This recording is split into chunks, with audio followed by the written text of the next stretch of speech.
All right, guys, welcome back to another episode of Leg Up with Gill. Today, we're going to be talking about improving your rifle game. Most of you have come into the sport and figured out real quick that you need to zero your rifle. We're going to start doing holdovers at short range, long range as you can. I'm going to give you a quick rundown on things that will help you in your journey to mastering the carbine. The first thing I want to talk about is data books of some sort, either a hard copy data book or a ballistic app that you use on your phone.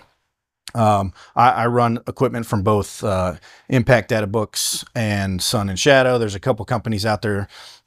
We have got friends in the industry that make some pretty neat little gadgets that'll help you on the range.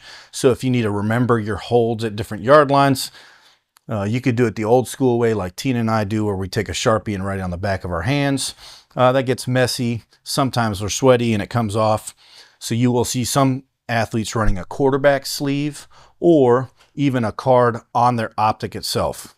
In the old school days, you'd see guys have it in the scope caps and they flip it up and it would have their data for them. But things that we want to talk about specifically with our rifle data. Once you've zeroed, how do we establish our data? So the first thing we want to do is we want to know that we're shooting the same ammunition every time we shoot the rifle. And if we change ammunition for whatever reason, now we need to recalibrate our data. The first tool that we want to use is a chronograph of some sort. Here I've got the Garmin, I believe it's the XC1.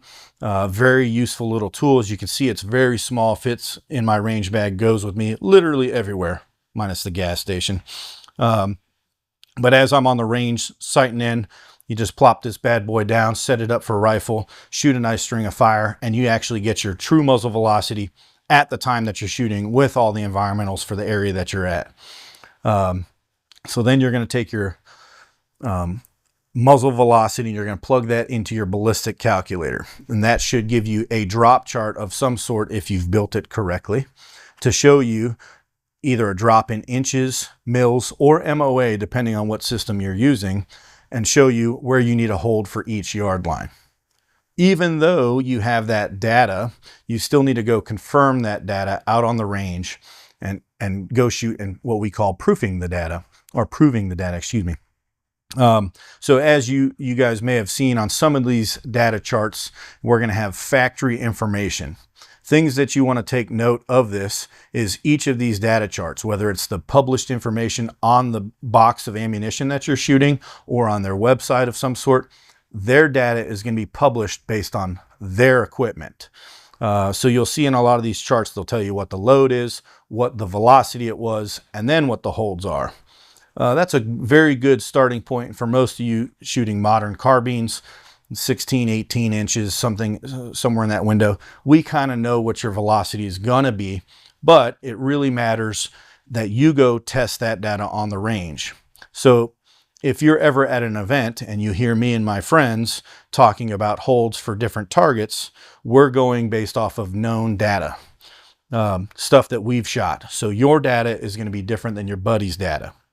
So as you're out on the range, you're there for check-in day, you take a tune-up with me, or you're just out on the range Thursday afternoon and get some practice in, get yourself a chronograph, get your muzzle velocity of your ammunition, get you a nice quality ballistic app, something like Applied Ballistics. There's several other software applications out there.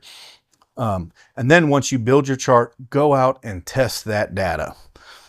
This will help improve. So when you show up to South Carolina and you're shooting 280 yard steel off the top of the tower and you can't figure out why you're missing 12 inches low every time, Nick there, then we'll know exactly why that is.